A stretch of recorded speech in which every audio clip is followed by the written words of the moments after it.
So today's webinar, thank you for joining us, is on revenue share versus pay per lead. So or pay per sale versus pay per lead or pay per appointment. So yeah, I'm excited to dive into the topic here today. It's something obviously that's near and dear to our heart because that's what we do as a company here. And there's a lot of reasons why we do it that way.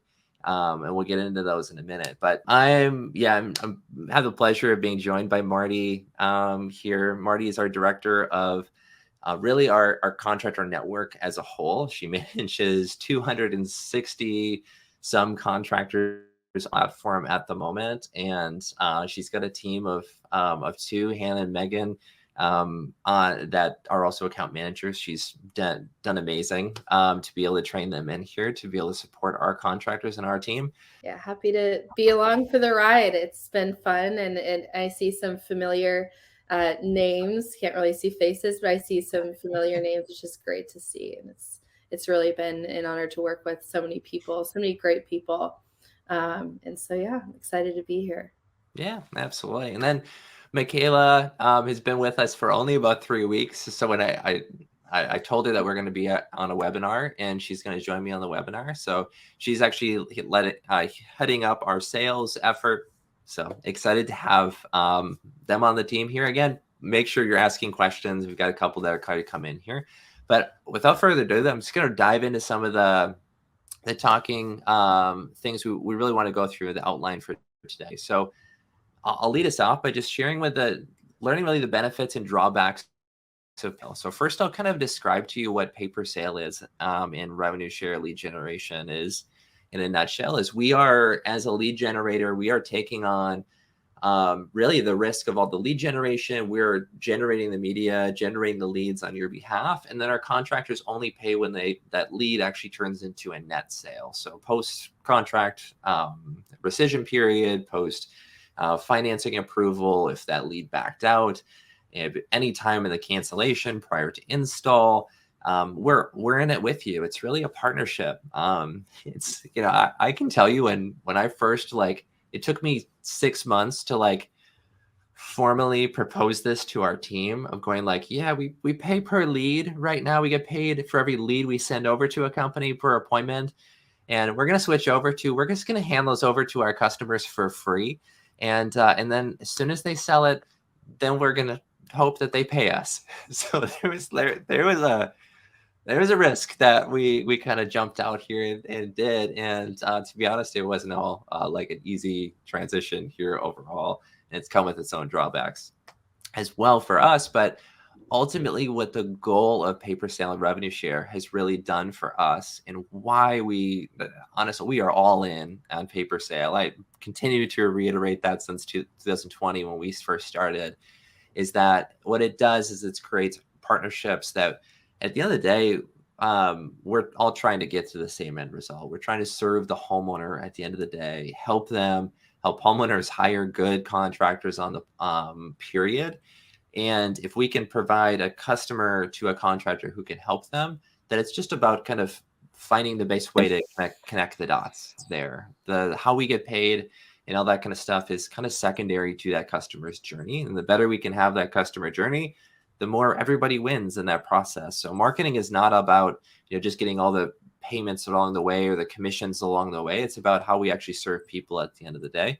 And I think revenue share really helps us all get an alignment from that and stop the focus to here's the lead, pay me the money. The lead isn't quality, and returns and all that kind of stuff are just unnecessary, because at the end of the day, we market, we're going to put an ad out, and then we're going to get that lead, that person's contact information, and then we're going to hand that over to you, and then you're going to take it and help that customer if you can. That's just the nature of it. And if we put really a cost per lead, as the models are currently out there, it's pretty arbitrary. We have to say that lead's worth $50 because it costed us $30 to generate it. So we got to make a margin and pay for our costs and our time and our effort on there. So I'm just going to mark it up there for you. And we got to do this at scale, because you make $20 on every lead. You have to do a lot of those to make any revenue. And that's what the traditional model is within lead generation. But what the problem is that when marketing costs go up, well, our margins go down as a lead generator, but they might not change on your side of things as far as your conversion rate. But other media, and every media channel is different, that they're not all the same either. So not every lead is worth the same amount there either. So those are just a couple of different pieces of why revenue share is, like different, and why we've kind of chosen this partnership approach. So I'm going to stop there because I've done a lot of talking, and kind of we'll dive into a couple of questions here because there's already a bunch of them, which is great. Frank, you're blowing it up with lots of great questions, so I appreciate that. But anything you guys want to add, and just like what is pay per sale, what is revenue share, that you can kind of add or clarify that I missed there, either Mardie or Michaella? I mean, I think you really covered. One of the things that I really value about that, making that pivot to pay per sale, is really we are aligned in our goals and in our incentives, and it's really a matter of pooling. Okay, what are our resources and systems? How can we optimize those to provide and drive quality for you guys? And then on your end, you guys are looking at your systems and process and seeing, okay, how can we optimize on our end to convert this lead into a sale? Because at the end of the day, not one party can win without the other one winning. And so we get to work together to optimize on both ends to see how can we get as many leads to convert into sales at the end of the day. And so having that feedback loop, working together, getting feedback from you guys on the lead quality, so we can go on our end and do sourcing, and then you guys looking at conversions on your end, looking at systems and seeing, what can be done there. And so it's just a really great partnership. And so and I think it has a better result in the end for everyone. So yeah. Well, and I think I'll kind of give you an example of kind of how we do revenue share. There's a couple other companies out there, and even magazines and publications to do revenue share, which is awesome. And I hope that the industry continues to go this direction. I really do, for all lead generators, for your sake as a contractor, and for the relationships you have with other lead vendors. We're not going to be the only one in this space doing this, nor are we right now. But at the end of the day, how we do pay per sale and revenue share is we are using really all means necessary to get our contractors leads at the end of the day. So we are using our own media channels of Google and Facebook and YouTube and all those ads to be able to drive traffic to our landing pages.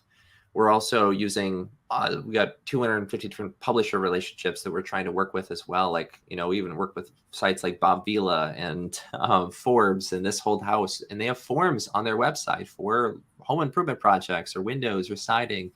And we're buying those leads on our contractors' behalf, as well as we work with third-party lead aggregators as well. So all of those lead aggregators, if you didn't know it already, they'll buy and sell leads to one another. We just kind of fit in and plug into those as well and buy leads for our contractors. And at the end of the day, we're taking all leads from all channels, because they're all interested customers to some extent. And we're taking those and then boiling it down to revenue share for our customers. So, we're trying to use every means necessary to get a customer in the door for you, and boiling it down to a revenue share. Really, the second thing that we do that is a little bit different in revenue shares, we're actually doing is a pre-screening process. Really, it's pre-screening and a pre-appointment kind of booking. Is we're taking all those massive amount of leads on a monthly basis. We're buying and generating, I think even the last few months, it's been on average of 80 to 90,000 leads that pass through our system. And we're reaching out to those customers going, actually, are you actually interested in the trade that you've requested? Are you actually interested in remodeling your bathroom? How many windows do you want replaced? Is it replacing or repairing your roof? So asking a very basic trade qualification question. And then from there, if they answer positively, we're actually reaching out to them and saying, all right, perfect. Are you the owner of the property? Or is this your address? And then we're sending over preliminary dates and times that you've shared your general availability. So if you take 9, 10, 2, and 6 appointments on Thursday and Friday, we're just going to say, does 10, 2, and 6 available for you Thursday, or 10, 2, and 6 available for you Friday? And then let them kind of choose 10 o'clock And from there, we send them over. Perfect. We'll send that preferred date and time over to the contractor. They'll call you. They'll try to confirm that appointment, more about your project details to actually get you into a set status. So it's an appointment, like a preferred date and time appointment that customer's booking with you. So we're screening out trying to do our best in the industry, especially when we're buying third-party leads on your behalf, the government programs and the free programs and things like that. That's all part of the online lead space period that we're trying to screen out for our companies as well. So we're doing that process as well. So that's kind of part of our revenue share, our relationships with companies too. So I'm going to take a break from the questions really quick. Take a break from just diving into that and answer a couple questions here. Frank just asked, kind of who pays for the ad spend and paper sale. We front all of that. So that's really our job. We're on the front end. We're buying all the leads. We're paying for all the media spend on the front end. And we've done the statistics. So we know on average with 260 contractors, a little over half of those companies right now are on paper sale. And so we know what our statistics are. We know what the raw lead, the raw lead to set to really the raw lead to revenue per lead really should be, and how much we can invest on our front end to get you results at the end of the day. And what's fun about paper sale is that we have companies going, especially in this season where lead volume is slow, they go, can I pay more? And we go, yes, we can. We can just throw it to the ad spend and try to incrementally give you more business. And we can try anything on to work together in that approach. But it all boils down to kind of that revenue per lead on that side of things. So, Frank, you asked about kind of background and stuff like that. Yeah, we've been in the industry, like I said, for our 13th year as contractor appointments. I've been in the industry for a little longer than that. My experience has all been in lead generation started in the roofing contractor side of things. We actually did telemarketing and storm restoration. And in 2014, we pivoted to online leads, is how that happened.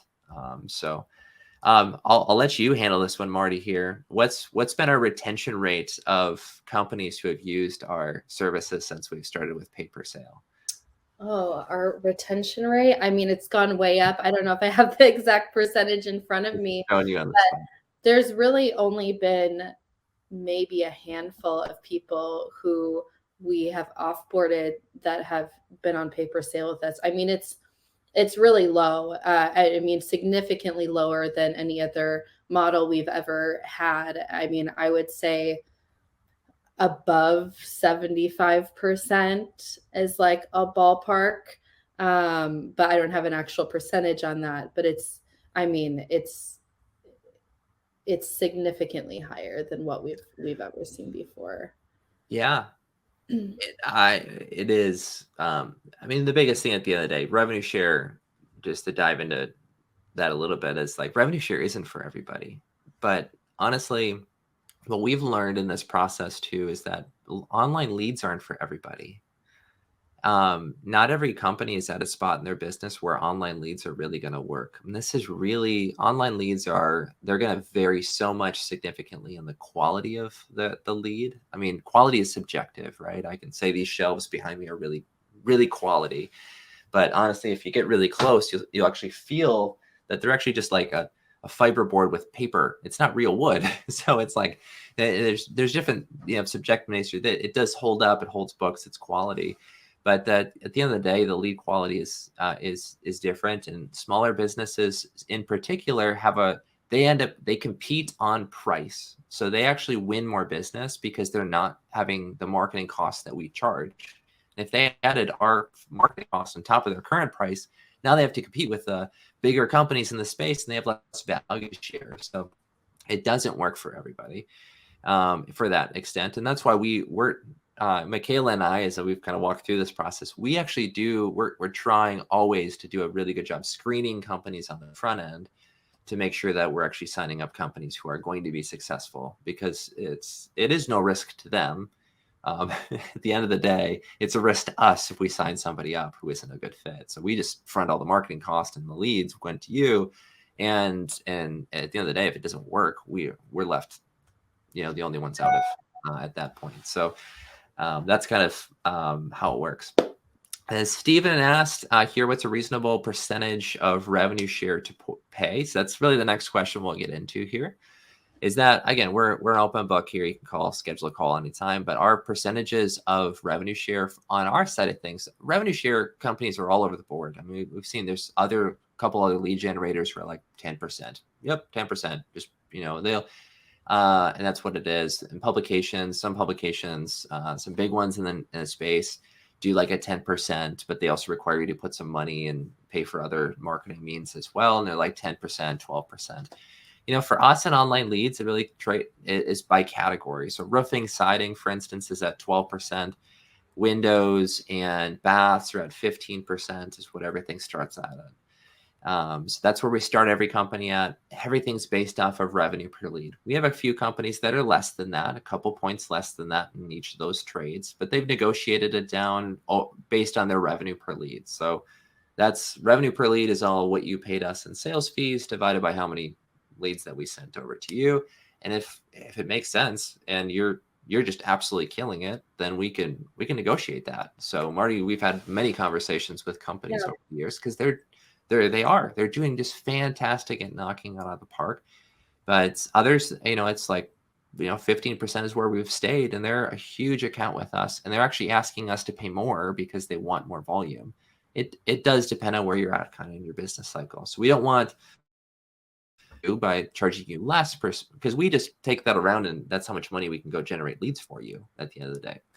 So, again, this is a transparent, that's why we love revenue share. It's like the percentages are all open. The revenue per lead is all open, and we're going to do every means possible. And the more you pay us, the more opportunities we can bring to the table because we have more money to go get them for you at the end of the day there too. So that's why we like that, the model period. So that answers a couple of the questions that people asked on here.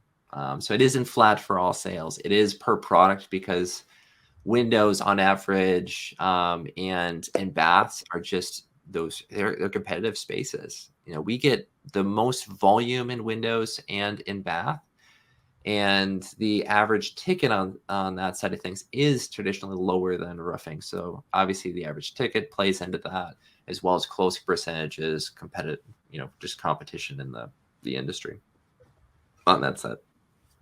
So the next question here we had, so keep the questions going. I appreciate you guys sending this stuff over here as well. A question was asked about it's just kind of reporting on that side of things. Reporting is maybe Mardie, I'll let you answer that question. I'll take a drink of water here. Yeah. So obviously reporting does depend on whether or not an account is doing raw leads versus appointments with us. So appointments, we actually have a pretty robust dashboard where all of our accounts are tracking their dispositions and where the leads are at in the funnel through their dashboard. So there's various statuses they choose from that lets us know, it kind of gives us feedback on where they're at. And then it's also where they would report their sales as well. So we have like a hired status when something gets moved into a hired status, and then there's a place for them to input what that contract total was. And then we obviously have some automation tied to that calculates the sales fee through all of those updates. So that's all managed within the dashboard for appointments. But then on the raw lead side, that's typically where we require the weekly reports, which is just a report from the CRM. And there's a few different things that we're looking that we require on those reports. And so that's obviously just the basic lead data that we can track or associate back to in our system. So like phone number, email, that sort of thing. But then we're also looking at the overall disposition. So we like to look at set, issue, demo, then obviously close rates, gross to net, all of that. And then what the results are, result reason, all of that information helps us optimize on our end. So, if we're seeing a lot of dispositions that are DNC or disconnected phone number, that's a flag for us to be able to then go and source on our end to see what we can do to improve quality there. So a lot of that information is really crucial for us to be able to optimize But then as far as sales tracking goes, we require gross amount, net amount on there as well. And so then the way that we are uploading our reports, it's grabbing from, the net sales there. But so we require all of that information on weekly reporting. And a lot of questions I get on onboarding calls is, well, how do you know that people are reporting their sales? Well, at the end of the day, like Sean has mentioned, the revenue per lead is really going to drive our marketing spend. And so if people aren't reporting their sales, it's going to be reflected in their revenue per lead. And then that's going to be reflected in their volume and lack thereof. And obviously we have different things systematically we put in place to monitor our revenue per lead and whether or not things are getting updated as well. But at the end of the day, it only hurts to not report those numbers as well. So, but yeah, so that's kind of the way that reporting is done. I mean, you can certainly get into the nitty gritty of like formatting of reports and stuff like that. And I'm sure a lot of you, depending on what CRM you're using, it looks very different from like a Salesforce i360 CRM versus a Lead Perfection CRM. And so that's something in the onboarding process, we square away, what specific type of report to provide that information. Yeah. Well, and just as Mardie shared here too, is we have pretty standardized reporting for Lead Perfection or from Improve It 360 and the dispositions and the columns. We've got all that kind of stuff that we send over, and we require weekly reporting back. So again, anything that falls in that net sales is what's actually you're going to pay. And then there's always the drop off. There's always the clawbacks that happen prior to installation. That's all part of it. We know that. We know the numbers. We know that those are expected, and that all factors into revenue per lead at the end of the day. So that's all a piece of the equation that we're used to. So so kind of answers a couple questions there, Brian. You kind of asked, we integrate with software like Salesforce. We do, absolutely. So I mean, Salesforce is we use Salesforce internally. That's an integration that our development team is pretty used to setting up here on i360 or Salesforce directly. I'd say Lead Perfection is probably our number one integration that we use, but we definitely work with that here too.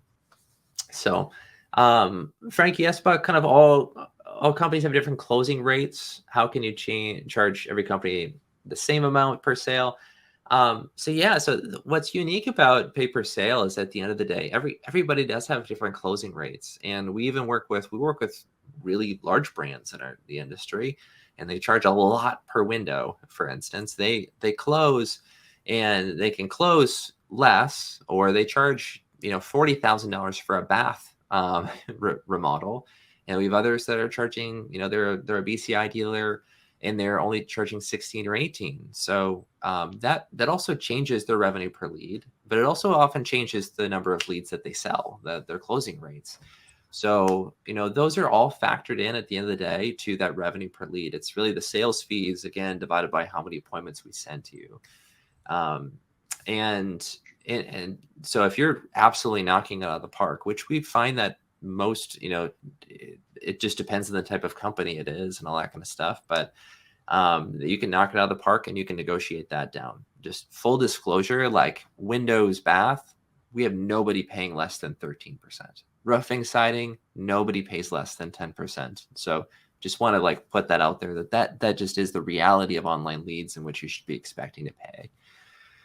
So again, just full in there. That's even big companies on the platform.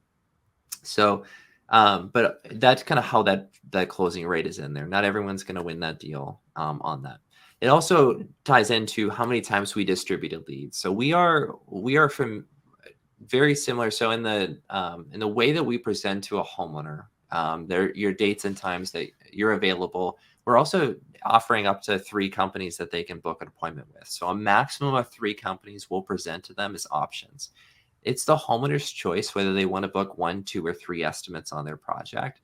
And we're not pushing them to book 3 or requiring them to book 3 or anything like that. It's really based on the homeowner's stage in their buying journey. So the way we rank our contractors on our platform is based on your revenue per lead. So your highest revenue per lead is going to be shown the first to that homeowner, followed by the second, followed by the third. So we're fully transparent in that process there too, that of just obviously the person who has the highest revenue per lead will just naturally be, they will get, more leads in that market. That's just more the nature of it. So we're fully transparent in that process as well. So if you want to let you know what will happen if that happens. So again, we can show you and see that together. So that is, your question is just, when do you pay the fees? So all of our fees are based off of contract signed. They fall in the net sales status. Contract is signed. Right to rescission is past 3 days in most states, 7 days in some, and then their financing is approved. And then anything that is a clawback, somebody who cancels prior to installation, is, that's where we get the CRM reports, is that falls out of the net sales column here too. It's just factored in, and we don't obviously get a credit on your account for that. Frank asked, how does one person manage 260 accounts? That's a great question, Frank. That's a great question. Yeah, that's well, automation, and going a little crazy, and probably dropping the ball in a lot of different areas, to be honest. And that's something that, we're working towards improving with hiring on new people. We've likely have another customer service hire coming in the spring and so the customer service, that's where when you're hopping in your dashboard, live chat, or that support email, that's kind of a consolidated place that we're all kind of managing together. It was just me. But there's a lot more that we're looking to do with, as far as just engagement and support, and even just response times, and optimization. And so that's definitely an area that we have a lot of ideas for growth in, and are just really excited for this coming year and the ways that we're actually going to be able to act on a lot of those, just because of the bandwidth that's been opening up. And, kind of by default, just because of the nature of the relationship of pay per sale, a lot more time has been spent on the pay per sale side in terms of that direct relationship, optimizing and getting that feedback, because there's a little bit more of a intentional feedback loop there from our contractors. But yeah, lots to be done there, Frank. And yeah, it's not really possible to manage 260 accounts, at least not to the standard that we really want to see it at. Well, and I think I can test it. Mardie doing absolutely everything to be able to help serve the customers on our platform. I think that is, we've got 2 new people on our team here as of June of this year as well. And like she said, we're hiring even more. So again, what we love about pay per sale is that a pay per lead relationship often creates this adversarial approach between us as a lead generator and you. Like, you have to request credits, and there's this back and forth. But with pay per sale, we're actually happy to talk to each other and trying to find what better ways to kind of work together to make things work even more, and always trying new things on here too. So which is the direction we want to go across the board. So that's everyone does. A couple questions. Eric, you had a good question. A couple of things that are kind of related here. As far as the bathroom leads, is it wet area only, or is it whole bathroom remodel leads? And is that like I assume that kind of falls in that input of, can you change how you qualify them? So we work with a lot of BCI dealers across a lot of the Bath Planet dealers and luxury bath, across the country. And we found, bath is our second largest category by volume now. And our companies do really, really well in that space. And it is, what we found is that the pre-screening process is really just making sure that they're interested in bathroom remodeling in general. Every BCI dealer does things a little bit different. So we don't screen for wet area only, or is it wet area plus floor, or, is it the wet area and moving a sink or walls or all that kind of stuff. We're not asking that detailed of questions. That's not the purpose of our screening or what we're trying to accomplish. Our goal is to make sure that customer is engaged. Everybody's struggling with contact rates. We send out 1.5 million text messages a month. So we have to optimize this process down and all these leads down to try to get the best contact rate. So that's what we're doing. That's our assistance in stepping towards you and relationship, to try to improve this process for the both of us. And it's really just trying to get somebody who's engaged in that and make sure that they're actually product qualified to extent. So not quite your specific product qualification, but you're still going to call them. When we set a 6 o'clock appointment for Tuesday, you're still calling them and going, doing a needs analysis with them on the phone, having those questions, making sure that their product, and you're going to have people that are, if you only do wet area only, and that's just where the line's drawn, that's totally fine. You just know that you're not going to demo as many on the bath category as the company who does full bathroom model. So just be aware of that across the board. We already factored that in. We know that. We find that the best way to do it is still take all the bath categories and still have that conversation, because most homeowners don't go online going, I want to replace and just redo my wet area. That's just not how they search. They go, I want to remodel my bathroom. Everybody's what they want there is a little bit different. And as you know, as a BCI dealer, it's just part of the game that you have to do. So that and so to answer that question, so we don't change our terminology and screening process. That's a national thing. We're always improving that process. What we can change is how we hand it over to you. So that message we send to a homeowner after they booked an appointment specifically with you, then that's where we can go. We can set it up with, well, we're going to send that over to XYZ company. They're going to reach out to you and confirm that, we're willing to do anything to try to improve your contact rate specifically. So we have a lot of different tools that we've used to kind of help there too, including, like Mardie said, with our dashboard to try to help with that too. So is that 50% of the profit of the whole sales? That is 50% of the gross, not the gross sale. It's the cumulative contract total. So that's how the bath category windows are. Walk-in tubs is the same way. That falls into that same kind of bath category for us. Walk-in tubs is a specific trade. So you can turn on and off to optimize, like, even sub trades that we have. If you don't have to take all roofing replacements, if you don't do metal roofing, obviously it would hurt your revenue per lead to take metal roofing if you're just going to tell people no all the time. So that's all part of that as well. So we have all the same kind of trades that other lead generators do and sub trades there. So that's all piece of it here too. So where do our leads come from? That's where I kind of mentioned that we get all of our own leads, do our own media, driving leads to our landing page, homeowners to our landing pages there, as well as we're working with these publisher relationships, as well as we work with all the major lead aggregators. One question we get is just from like a duplicate perspective. A lot of companies are also using every other lead generator out there too. Well, we're not going to buy a non-exclusive lead for you on your behalf, especially if you're already working with that vendor. So on our contracts, even we go, are you working with these vendors? So we just want to make sure that, we're never going to buy a lead for you, because it doesn't make sense. If you're already having success with somebody else, why, keep running on that side of things, optimize that relationship. There's no need to kind of boil that into revenue share. Is there a benefit to staying on a pay per lead basis or a per demo? Mardie, you want to start that one? I'll throw it in your court here and I'll try. Yeah.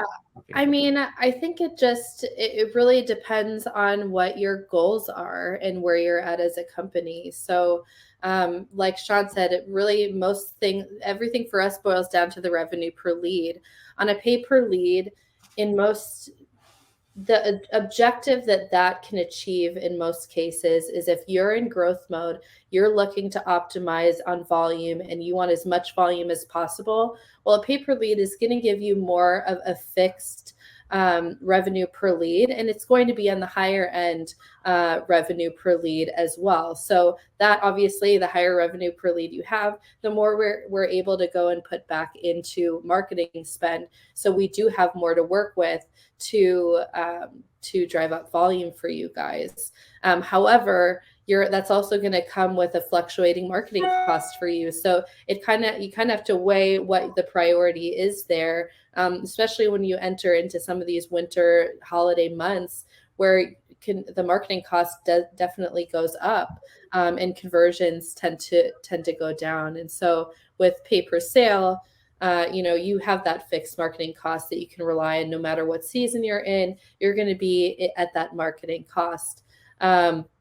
The other thing with pay per lead is that you have that fixed cost for every lead, but as Sean mentioned, not every lead is worth the same, but you are paying that fixed amount for every lead. And so it really just depends on what your goals are. I know as a whole, as a company, we've really moved away from pay per lead. And honestly, as from an RPL standpoint, it's very beneficial for us to be on a pay per lead. But at the end of the day, is that going to benefit our contractors? Does that align with our values and where we're headed as a company? Not that there's not maybe a time and place for it, but it just really depends on where you're at, what your goals are.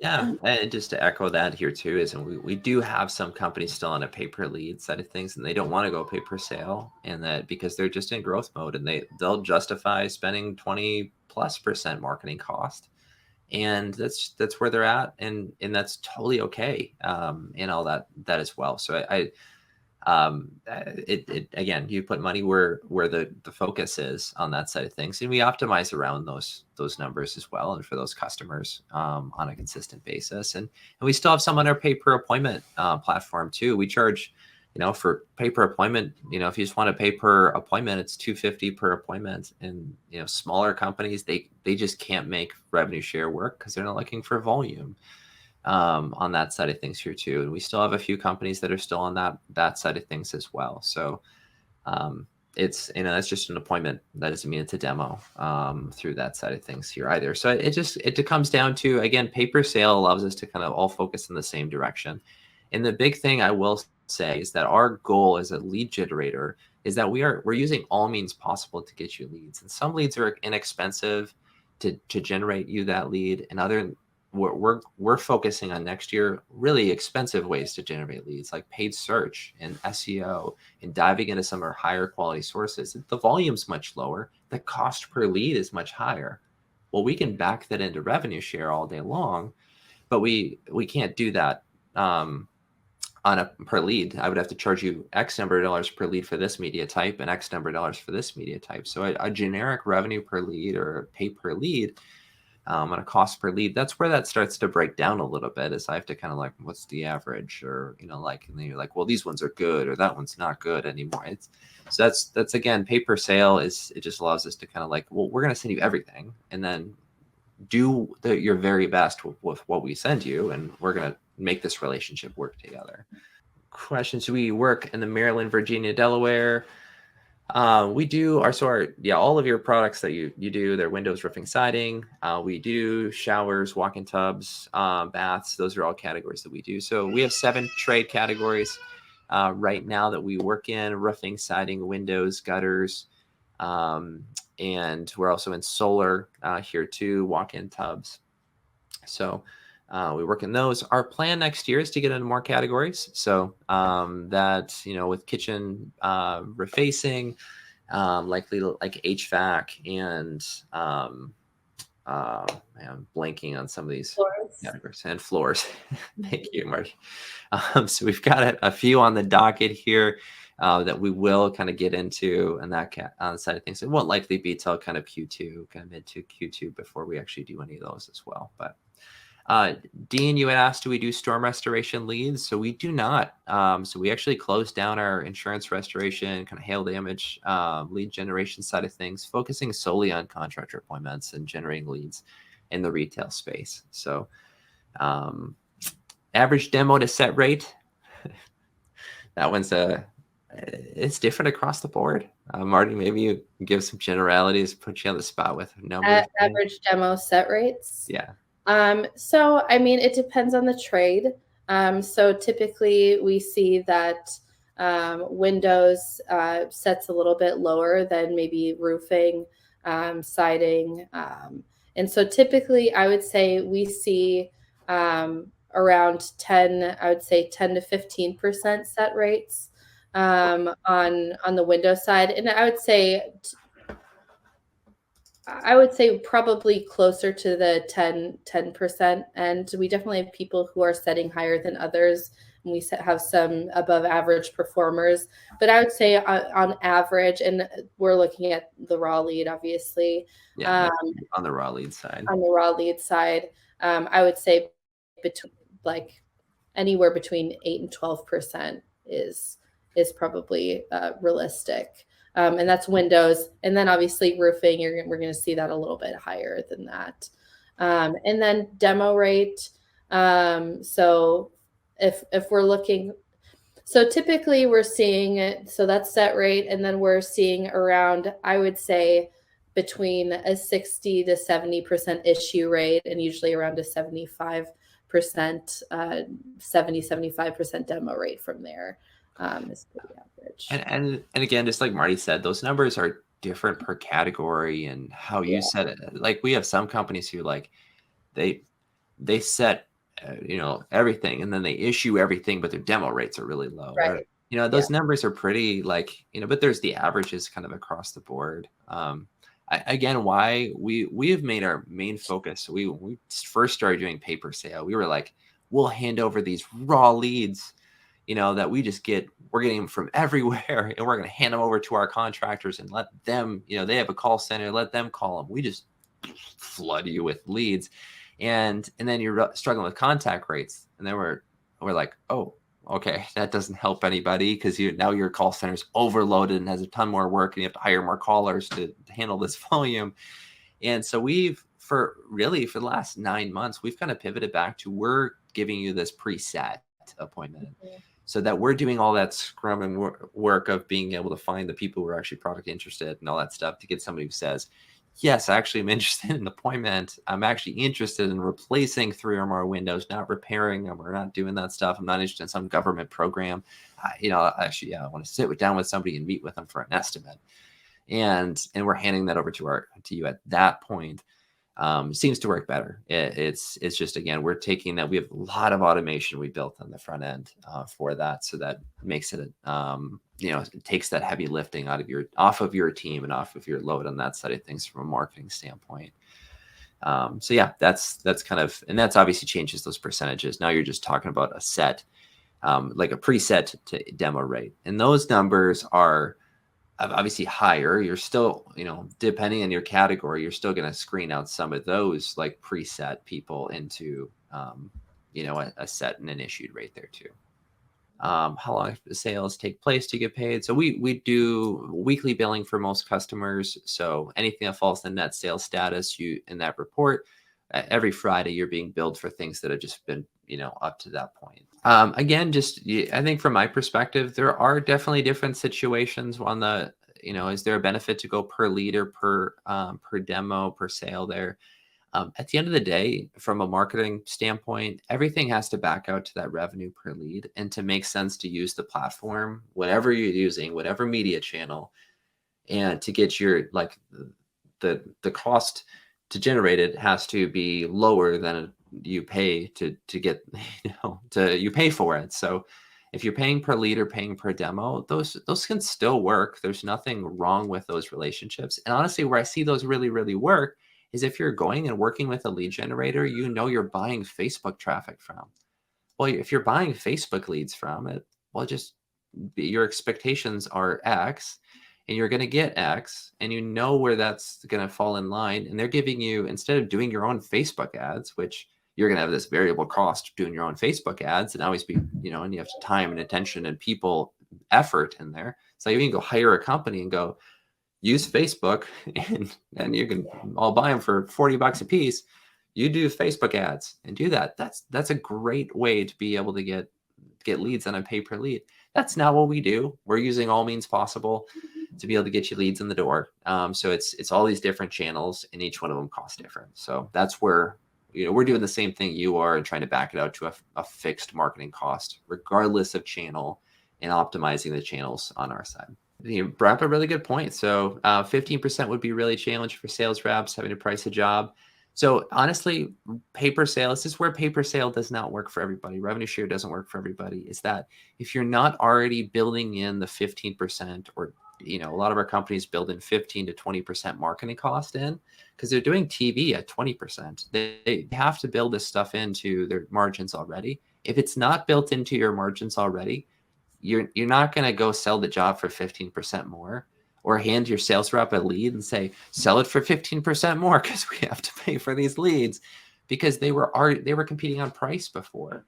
It doesn't work. So that's where, again, online leads really only work if your pricing model was already built into paying for leads and the online lead experience. The best customers we have are customers that have already like, yep, I'm trying to get a 10% marketing cost across the board. And I know this is going to be 15%, but I've got home shows that are at 5. So at the end of the day, we're trying to even that out. And I know I can do 15% here, and I'm going to find lower cost marketing because at the end of the day, I need to get it all in at about a 15%. So we're not going to be your full marketing mix by any means. We're just not that. That's not what we can provide, or nor what we want to be for anyone. We're not the only source. We highly recommend doing all the traditional media stuff too. Being in the home shows, all that kind of stuff is a much lower cost of marketing, and you should be doing it. So it's not a silver bullet, as all of you guys know. But Mardie, you have anything to add? Oh gosh, no. I think there's been some really great questions and points of clarification. I think just one, and I think you've already kind of made this clear, but one kind of misconception that sometimes comes up when people are exploring moving to a pay-per-sale model versus the pay-per-appointment or pay-per-lead, of like, how can I get the good leads, or like just like pay-per-sale get me these like exclusive or like reserved leads for only pay per sale. And really, at the end of the day, pay per sale is a different payment structure. And then it's the relational component of optimization that we're able to do, because we're able to source more effectively and dive into your specific data and source it back to what affiliates are producing this data and quality and all of that. And so we're really able to optimize in a more customized way to your account. So that's just one thing I always just highlight, because we do get that question a lot in check-in calls and things like that. So I think that is at the end of the day, it's still lead generation requires a customer who is interested in your services, and there's only so many people in market at any given point and all that kind of stuff. And we're just trying to get you in front of those people. At the end of the day, there's quality is subjective. We're not that's why what I love about pay per sale is it creates this independent marketplace that's not, you pay us more, we're just gonna make you number one, or you're a bigger customer so you compete differently. It's all based off your revenue per lead, and we're fully transparent with where you stand and how it works, and if it works, and if it doesn't, that's we always have a relationship that makes optimizes for the best for everybody. So that's kind of what it is. At the end of the day, using all means necessary to help get in front of customers, and at the end of the day, serving the homeowner, making an amazing experience for the homeowner, is what this whole journey is about. At the end of the day, it's not about just a bunch of names and numbers. So the only way to do that is for us to kind of partner together to find, hey, how do we get a customer who raises their hand, to serve them the best way, and to match more with the company who can best serve their actual needs. So that's what kind of is what our focus is. So, and we'll keep working on that as we go. So yeah, thank you all for joining us for the webinar here today. And again, if you have more questions or anything like that, we're an open book. So feel free to just go to our website, contractorappointments.com.